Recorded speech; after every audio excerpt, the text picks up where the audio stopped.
Mes chers amis, bonjour.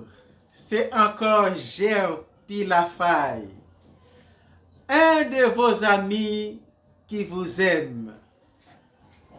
À vous tous qui suivez cette vidéo, à vous tous qui êtes abonnés à cette chaîne, encore une fois, je vous rappelle que j'ai le grand plaisir de vous avoir comme ami.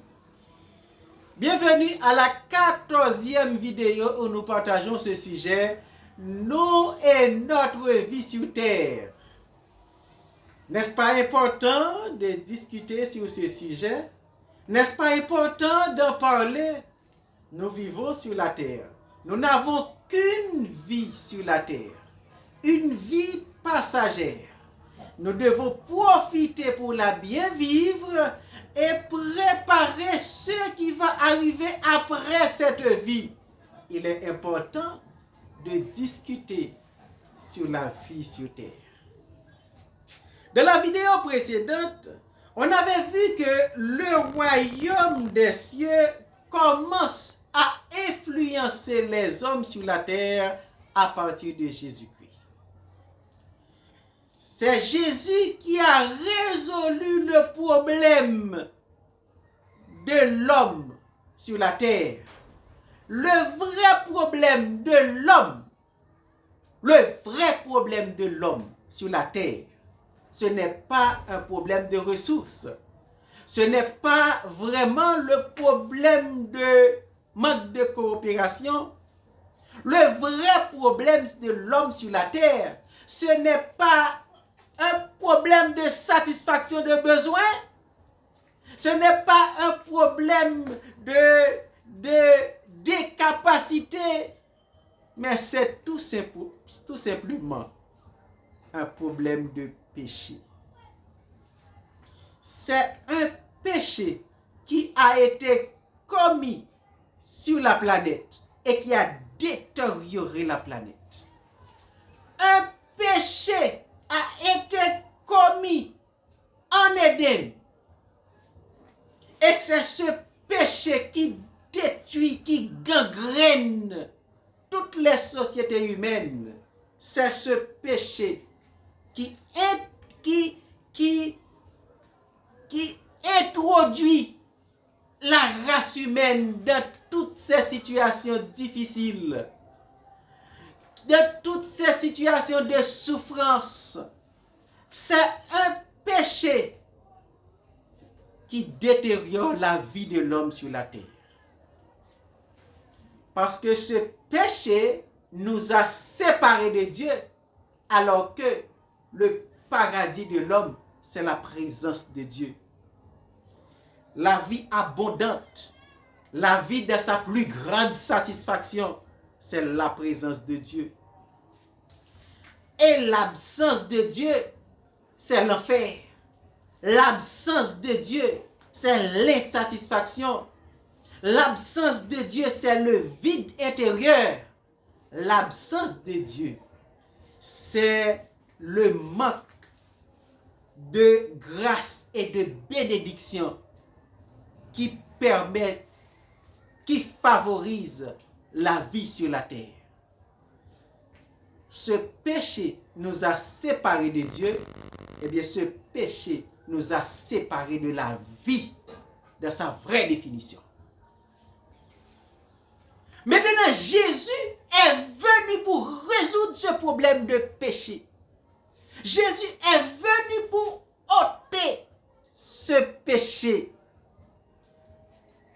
Dans Jean chapitre 1er verset 29, il est écrit: voici l'agneau de Dieu qui ôte le péché du monde. Le péché. Il y a les péchés, il y a le péché. Les péchés, ce sont les conséquences du péché. Les péchés qu'on commet chaque jour, ce sont les conséquences du péché qui a été commis en Éden. Et le péché qui nous a condamnés, c'est celui qui a été commis en Éden. Celui par lequel la parole de Dieu a été transgressée. La première parole qui a été donnée à l'homme. Elle a été transgressée. Et tout ce qu'on vit, toutes les situations difficiles, les souffrances, la misère, ce sont les conséquences de ce péché. Jésus est venu pour ôter ce péché.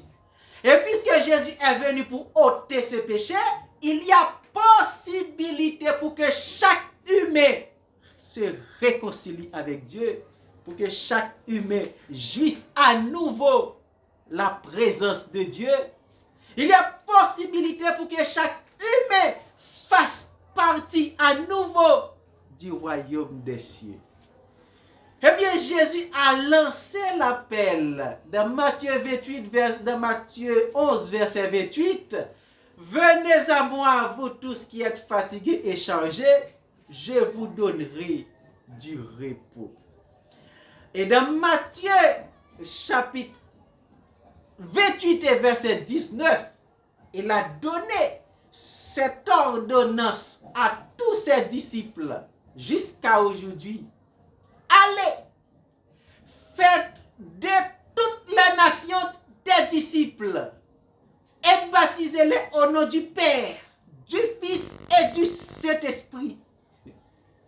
C'est la raison pour laquelle vous pouvez remarquer des missionnaires partout dans le monde.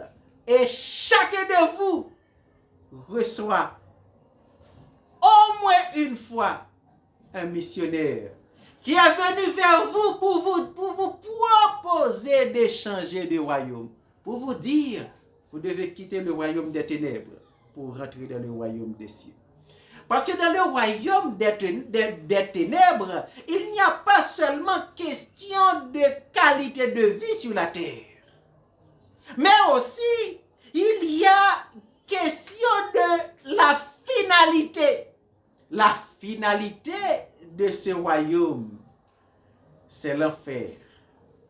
Et tous ceux qui le suivent auront cette même finalité. C'est la raison pour laquelle les missionnaires marchent vers vous. Continuellement, ils viennent vers vous pour vous dire, vous êtes en danger. Si vous ne changez, si vous restez dans le royaume des ténèbres, vous devez changer de royaume. Les missionnaires sont partout dans le monde. Les missionnaires sont partout. Donc, avant la venue de Jésus, le royaume des cieux n'avait pas une influence qui était portée vers les autres nations comme on peut l'observer aujourd'hui. C'est-à-dire que dans l'ère chrétienne, il n'y avait pas cette influence aussi puissante parce que le problème du péché n'a pas encore été résolu. Le péché qui a séparé l'homme de Dieu, le péché n'a pas encore été ôté et la condamnation était encore sur la vie des hommes. Mais un processus a été commencé, a été entamé pour que ce problème arrive, pour que ce problème soit résolu. Et ça a été fait. Cela a été fait. Le problème a été résolu parce que le problème, la condamnation, c'était la mort. La condamnation, c'était la mort. Le jugement, le verdict, c'était la mort. Donc, tout citoyen doit mourir pour avoir transgressé la parole de Dieu.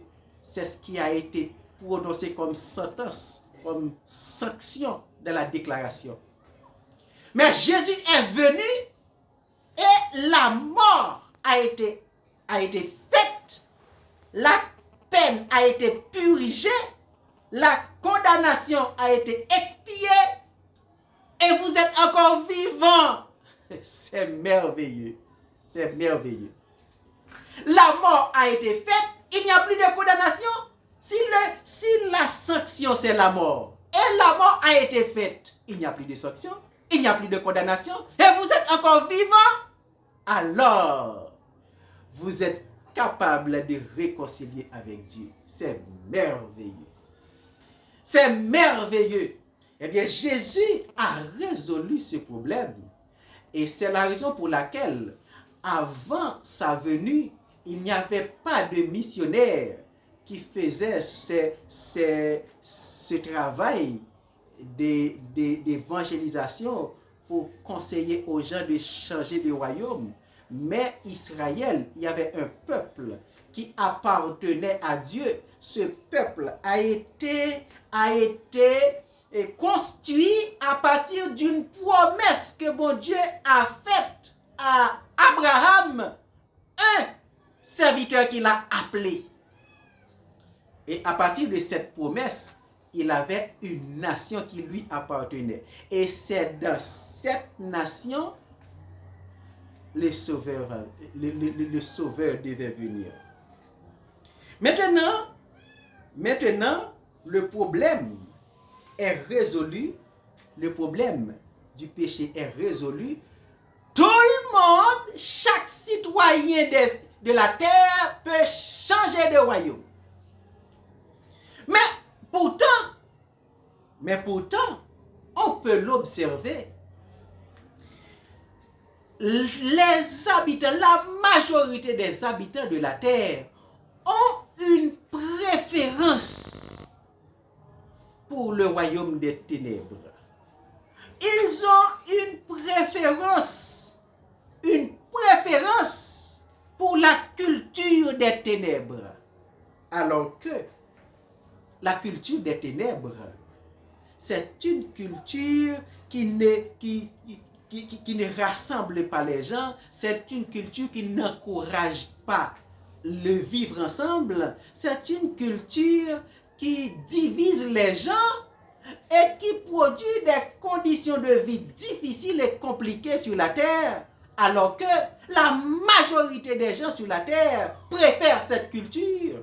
On peut lire dans Matthieu chapitre 7, versets 13 et 14. Il est écrit, entrez par la porte, car large est la porte, spacieux est le chemin qui mène à la perdition. Il y a beaucoup qui entrent par là. Mais étroite est la porte, resserré est le chemin qui mène à la vie. Il y en a peu qui entrent par là. Vous allez trouver ça bizarre. Le chemin qui mène à la perdition, le chemin qui mène à la condamnation, il y a beaucoup de gens qui entrent par là. La majorité des habitants de la terre entrent par là. Quel est ce chemin large? La culture du royaume des ténèbres. Ce chemin large que les habitants de la terre préfèrent, c'est la culture des ténèbres, alors que c'est le chemin qui mène à la perdition. C'est le chemin qui mène à la condamnation. Mais pourtant, le chemin qui mène à la vie, verset 14, il y en a peu qui entrent par là. Donc sur la terre, on peut l'observer, la majorité des gens de la terre préfèrent la vie des ténèbres. Mais pourtant, ceux qui se sont soumis à l'influence du royaume des cieux, ils sont très peu. Très peu. Pourquoi? Pourquoi il y a plus de gens sur la terre qui préfèrent le royaume des ténèbres, qui préfèrent la culture du royaume des ténèbres? Dans la prochaine vidéo, on en parlera. Merci, grand Dieu Tout-Puissant, Dieu des cieux. Je te remercie pour tous les amis que tu m'as donnés sur ce réseau social. je t'en suis reconnaissant.